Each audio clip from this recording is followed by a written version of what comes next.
Hey, good evening. Paxton and I are ready for a Christmas story. How about you? The Christmas Feast.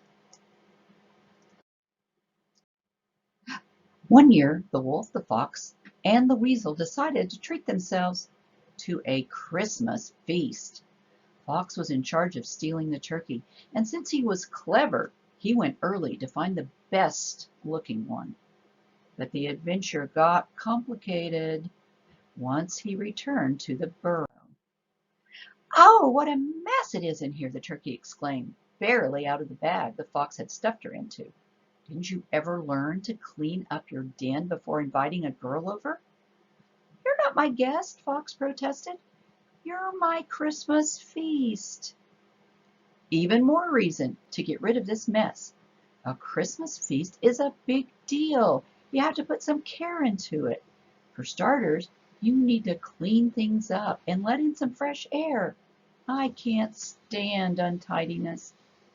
And Turkey perched on the chair to oversee the work. Grumbling, Fox got to work. He wasn't very happy about it, but this Christmas feast was quite sure of herself. When Weasel and Wolf came back later, the burrow was spotless. They were even asked to wipe their paws before entering. But as soon as they had spotted the turkey, they cheered. "Isn't it time for dinner?" Turkey interrupted. "I'm hungry. What did you make?" Weasel and Wolf licked their lips and replied that they didn't have any intention of cooking, except perhaps to turn her into pâté. Turkey scolded them sternly.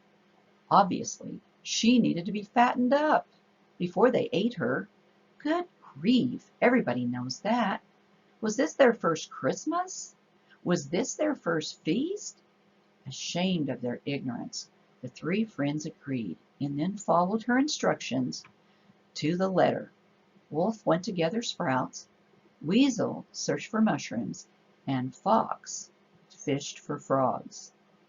Since none of the hosts knew how to cook, Turkey prepared a frog and sprout stew with pureed mushrooms, and they all enjoyed the food very, very much. After dinner, they played cards, and because Turkey cheated better than all of them, she won. Still, the friends had a good evening, the best in a long time. That night, they didn't have to fight over who slept in the armchair. It was only right to leave it to Turkey, as she herself had pointed out. They fell asleep wherever they could find room after brushing their fangs as they were asked. Turkey woke them up early the next morning because she was hungry. The three friends went searching for food, and Turkey made breakfast with what they brought back. For the rest of the day and the days that followed, the three didn't spend 1 minute on their own. Turkey was quite demanding, even between meals. She needed holly to weave wreaths, a Christmas tree to decorate, and bunches of mistletoe to hang from the ceiling. They also had to sweep the chimney, since Turkey was quite sensitive to the cold. As Christmas approached, the three companions still washed their paws grudgingly before sitting down to dinner, but they had started to like all those good meals. They still didn't win at cards, but they knew how to make gingerbread and garlands, and they found it was actually quite fun to get ready for Christmas. Oh, on Christmas Eve, Turkey raised an important question. How would they cook her? Would they roast her and serve her with gravy, stuff her with herbs?